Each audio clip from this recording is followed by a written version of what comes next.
My name is Ben Judson, and if you're reading this, I'm either dead or worse. Much worse. I worked for the government, specifically for an obscure department tasked with handling high-level disinformation. For years, people have speculated about Area 51, so the powers that be decided that giving the public a decoy was safer than denying everything. But what nobody knew, what I was responsible for hiding, was the existence of Area 52. Area 52 is tucked away in an unmarked desert canyon, deep, dark, and silent, even during the day. And its purpose? To contain and control certain anomalies. I was assigned there to run disinformation campaigns.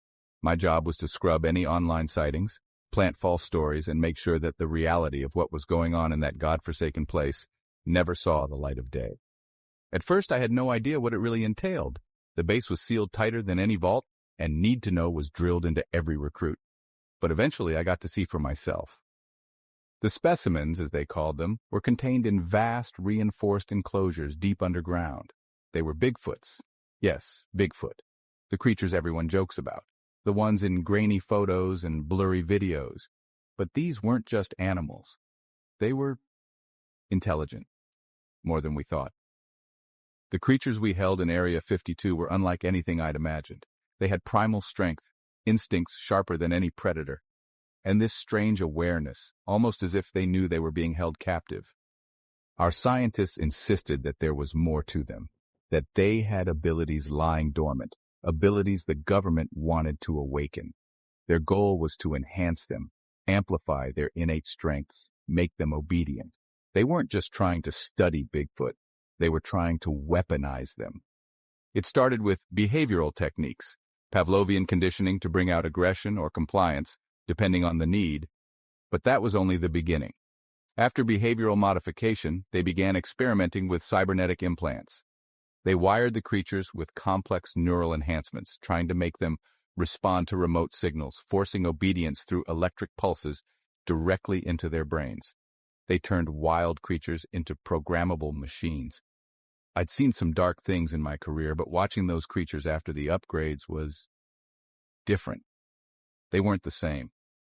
The spark, the intelligence, that knowing look in their eyes, it was fading, replaced by something hollow, like they'd been lobotomized. But it wasn't until I started questioning my own bosses that I learned the true agenda. We weren't just collecting them, we were preparing them for something.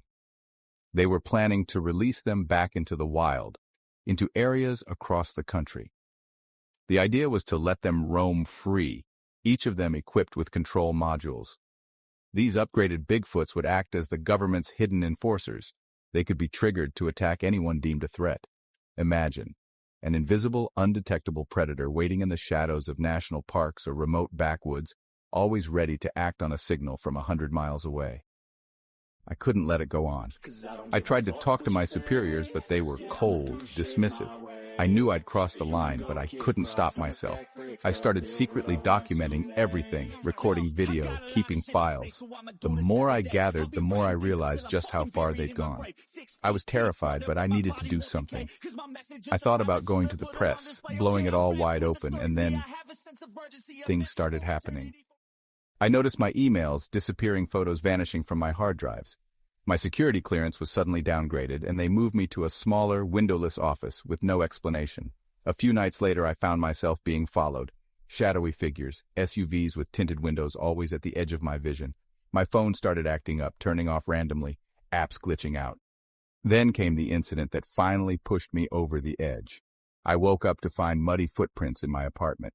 Massive footprints, far larger than any humans, leading from the hallway all the way to my bed, where they stopped. I bolted out of there that night, no plan, just running. And that's why I'm writing this, hiding out somewhere I hope they'll never find me. I can feel them closing in, though. I hear the faintest noises outside my window. See shadows flicker in the darkness just beyond the trees. If you're reading this, remember my name, Ben Judson, and remember, there's more to those stories than you think. If you're out camping, if you're deep in the woods and you hear a branch snap behind you, don't turn around, don't try to see it, just run, because they're out there now in places you'd never expect, and they're watching us.